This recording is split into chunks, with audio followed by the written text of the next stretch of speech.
a bird on a tree. I'm just sitting here. I got time. On est fatigué, on a chaud, il fait 37,5 dans la voiture, il est 18 h, je sais pas quoi. On est sur un parking à camion qui est pas trop mal, qui est plutôt propre. On est à, je sais même pas où on est. On est au sud de Baïkonour. On devrait être demain, j'espère que ça va aller. Et là, on voudrait manger du melon tranquille à l'ombre, mais on a le melon, on a l'ombre, mais la température est un peu forte. Mais là-bas, on est au spectacle parce que le chauffeur du Kamaz orange s'est ensablé en versant son tas de sable au sol. Et donc, il a appelé un copain qui a un tracteur bleu, un tracteur de chantier, qui devrait l'aider. Ah, c'est pas si simple, ça va aller.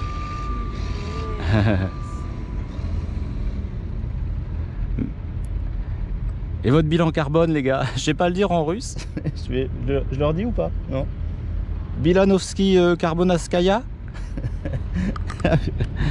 Ben voilà, c'est pas compliqué. On devrait tous avoir ça dans son jardin, un tracteur bleu. Mais c'est parce qu'il est bleu que ça marche.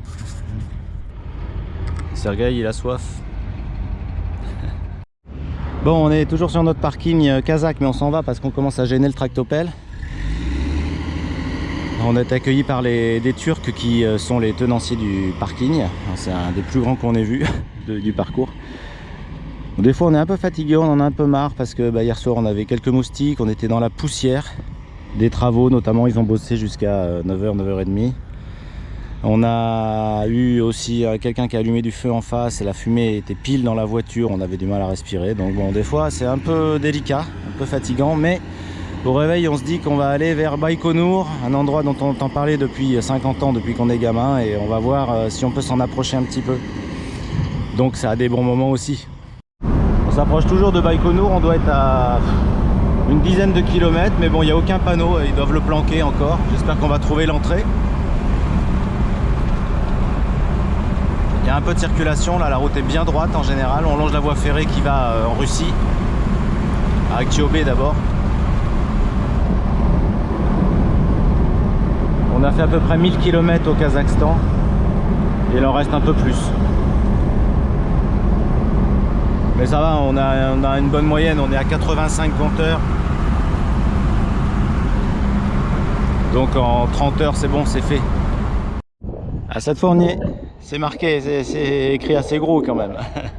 Baïkonour, donc il y a des tours de contrôle un peu plus loin là-bas derrière qui doivent être en territoire russe parce que là on est à quelques hectomètres de l'entrée du site, qui est donc loué par la Russie jusqu'en 2050 au Kazakhstan depuis la chute de l'URSS. On va voir si on peut y aller.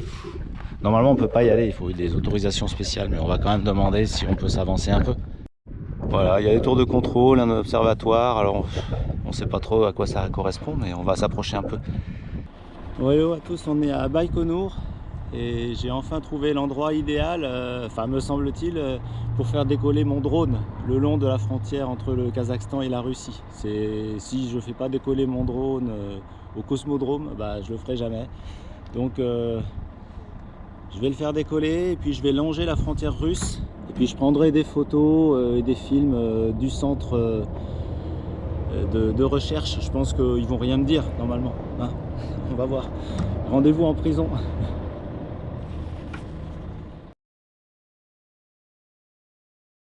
On va peut-être être arrêté à la substation, c'est possible aussi. On essaye, on va demander s'il y a un contrôle. Il y aura un contrôle, on va demander si on peut visiter un musée éventuel en montrant nos visas russes. On y est quand même, on a réussi à venir jusque là. Bon, après, poste de contrôle, on va pas essayer. Donc il y a des petits documents explicatifs tout en russe bien sûr. Avec un Soyouz qui est là quand même. Soyouz 3 qu'ils ont mis en expo. Puis une autre fusée Proton devant là-bas. Derrière la fusée Proton, on aperçoit Bulot Jovial face au panneau Baïkonour, quand même. On a fait 13 500 km. Bon, on aurait pu venir plus directement ici, mais on s'est sur la route, c'est cool.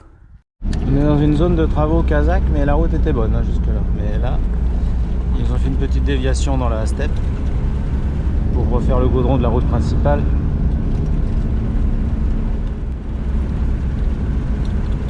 est à 80 km d'Aral. Et donc à peu près autant de la mer d'Aral.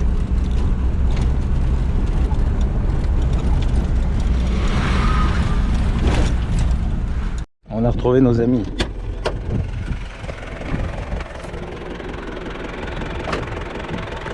Et c'est des vrais chameaux, hein, des deux bosses. Hein. Bah oui. Comment ça va? Tranquille à la... Ouais, enfin, vous êtes les vaisseaux du désert, mais enfin vous êtes quand même à l'ombre. Hein. Normalement, vous êtes capable de rester au soleil. À la tronche. C'est la tronche normale, ça? Franchement, la classe. Ah, ton pote, il a peur, mais toi... Oh, purée, t'es coiffé comme moi. Tu veux voir tes sourcils? Ah ouais. Faites voir vos sourcils, les gars. Faites voir.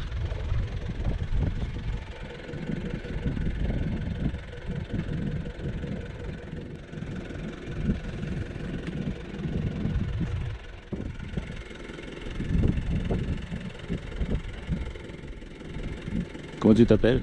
Moi c'est Ali.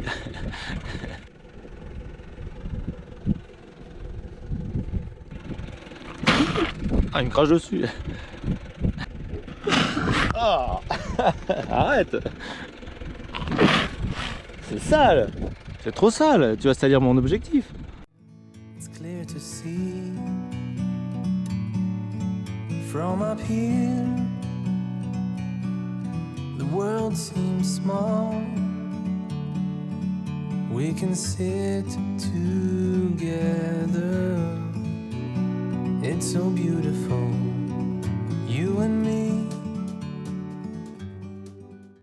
Ouais, ce soir, on a une drôle de sensation. À la fois, on est super heureux d'être au niveau de la mer d'Aral, j'allais dire au bord de la mer d'Aral, mais non, hein, parce que la mer d'Aral, elle est à 30 km plus loin, là. Donc, il n'y a plus de mer. Et on est garé, on va bivouaquer dans la mer d'Aral, à l'intérieur, parce que la berge là-haut, qui monte de 10-15 mètres vers le village d'Aral, la ville d'Aral, elle est plus utilisée par la mer, en fait. Donc il faut faire des dizaines de kilomètres pour l'atteindre, cette mer. Mais bon, elle est visiblement en train d'être réparée par le Kazakhstan et des fonds internationaux pour la remplir de nouveau. Mais le problème, c'est que c'est devenu un dépotoir. Il y a des déchets partout.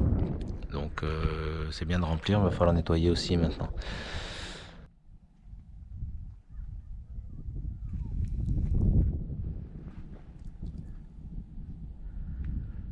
C'est difficile de concevoir que c'est une mer vide en fait, parce qu'il n'y a pas de phénomène de marée, c'est pas qu'elle va revenir là, il n'y en a pas.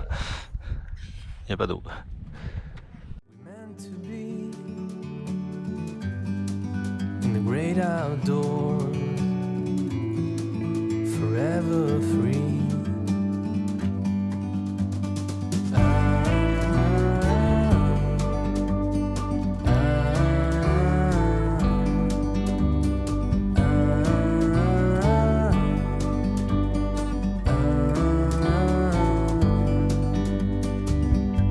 Sometimes you need to go and take a step back to see the truth around you. Encore un nouvel ami.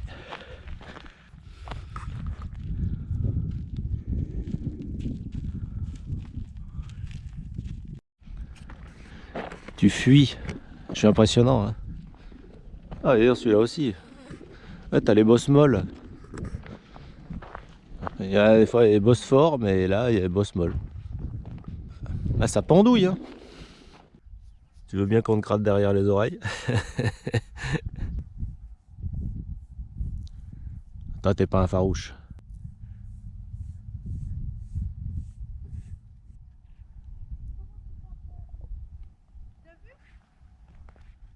Bon, on est à Aral au niveau du musée des pêcheurs.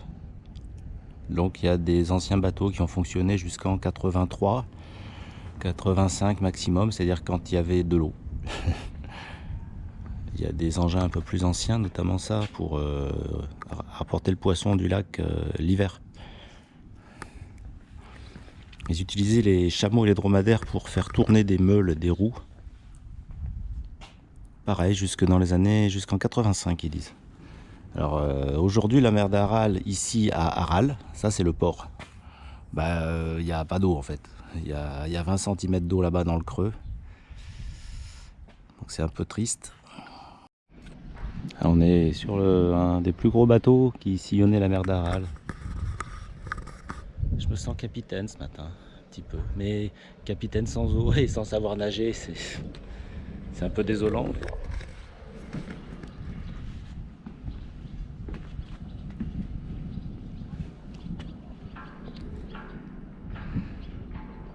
Pour une fois, je suis sûr de ne pas me noyer. Dortoir des pêcheurs. C'est sommaire. C'est à peu près comme dans Bulot Jovial. Alors, il y a un simulateur de... pas de vol, de navigation, et j'ai trouvé que le klaxon. J'ai 3 ans, je suis quand même content. Je pilote un bateau de pêche. Il y a des trucs que je comprends pas, de toute façon c'est en russe, et puis je m'en fous. Ça c'est cassé. Voilà, il n'y a rien qui va. Je vous en remets un petit coup. Ah. 4 août. On continue la remontée du Kazakhstan après avoir quitté la mer d'Aral. Sur des routes plutôt droites. Il n'y a pas de virage en fait, on ne va pas user la direction. On a fait un peu plus de 1300 km au Kazakhstan, il en reste 1000 ou un peu moins pour atteindre la frontière russe. C'est long mais en fait on s'ennuie pas parce qu'on réfléchit. C'est l'occasion de penser, ça fait du bien de penser. P-E-N, hein, pas P-A-N. J'espère qu'on va pas avoir besoin de penser avec un A.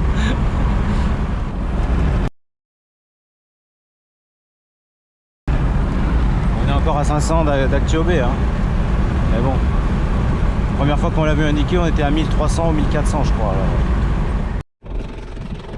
Bon, on est toujours au sud d'Aktiobé. On a fait 220 km sans voir une station ni un resto, en plein désert, avec que la route. Là on vient de refaire le plein. Et on monte vers Aktiobé où il nous reste 400 km pour Aktiobé, la grande ville du nord du Kazakhstan. Et puis après, à peu près autant pour atteindre la frontière russe, peut-être un peu moins. Donc il nous faut encore 2 bonnes journées de route parce que la route commence à être moins bonne. Donc là on est avec les chevaux, il n'y a plus de dromadaires chameaux, ils commencent à redisparaître de la circulation. On en a vu plus vers le sud, là vers la mer d'Aral. C'est toujours un moment impressionnant de traverser un désert, même si bon, il y a de la circulation, hein, il y a énormément de camions, mais on se rend compte qu'on est vite démunis en fait. Il ne faut pas qu'il y ait une paille dans l'engrenage comme on dit.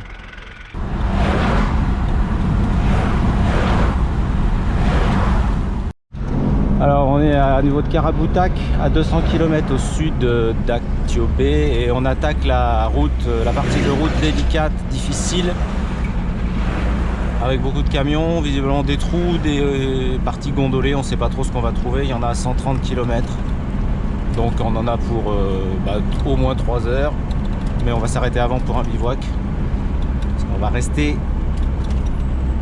vigilant, asservi.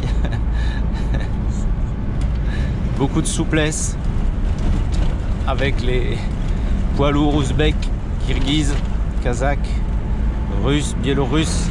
Il n'y a pas de luxembourgeois, curieusement. Je filme le bivouac du 5 août parce qu'après on les oublie les bivouacs. Donc on a bien le troupeau sous la lune là-bas avec son berger. On est sur un parking à camions, comme d'hab. Avec beaucoup de camions qui font un peu de poussière là, c'est un peu dur au réveil mais ça va. Donc ça c'est des Kirghizes qui rentrent de Russie avec plein de vieilles voitures, des Daewoo, Matiz, des petites voitures qui vont être réutilisées, démontées au Kyrgyzstan, au Tadjikistan pour faire des pièces détachées. La voiture est toujours propre, nous aussi à peu près. C'est pas fluide, hein.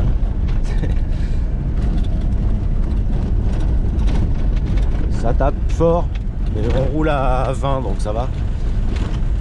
On arrive à passer à 4 de front avec des voitures qui doublent sur les bas-côtés.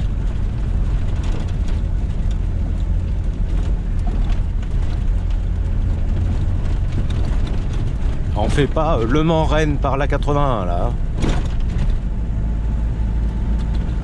Nous on reste derrière les camions, on est bien. C'est nos amis. Camion géorgien en face. Ils trouvent que ça roule mieux que chez eux, mais pas beaucoup d'écart.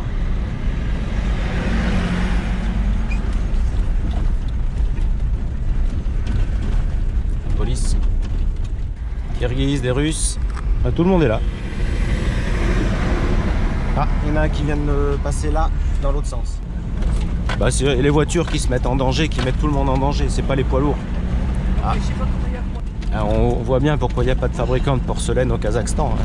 C'est pas la fabrication qui pose problème, ce serait plutôt le transport.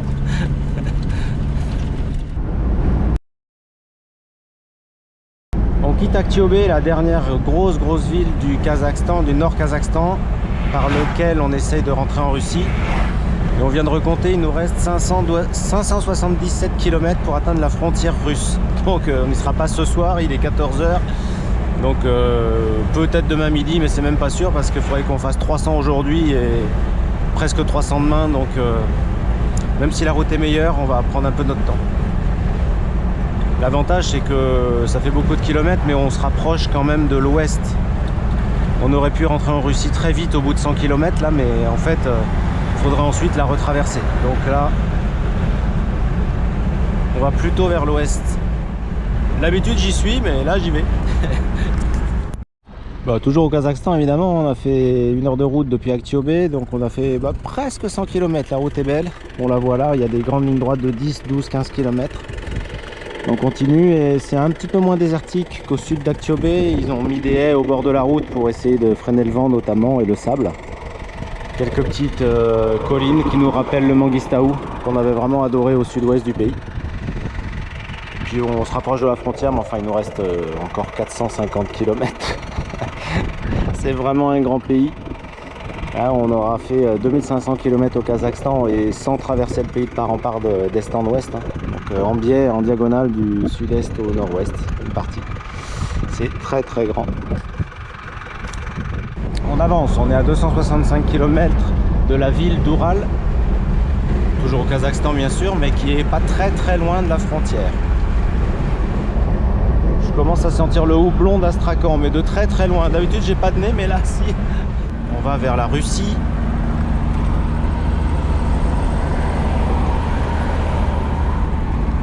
Direction de Saratov.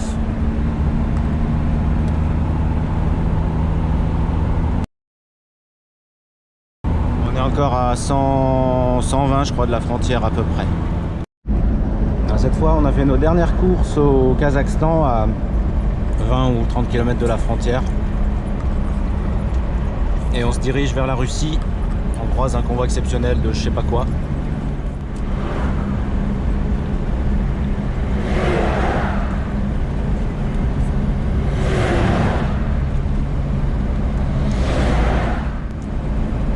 C'est des statues de Lénine qui vont installer dans les pays frères.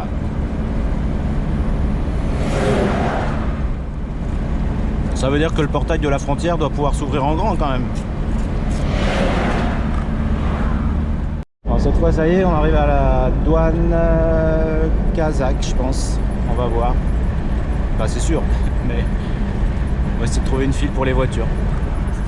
On est dans le no man's land entre le Kazakhstan et la Russie et une heure pour le Kazakhstan pour 2 tampons, mais bon ils nous ont changé de file, ils nous ont mis dans une file, ils nous ont fait avancer avant les autres, puis bon après il n'y a plus personne pour nous dire où on devait aller comme d'habitude et là on va vers la frontière, la douane russe. Je sais pas combien d'heures on va passer, on a 200 mètres de queue.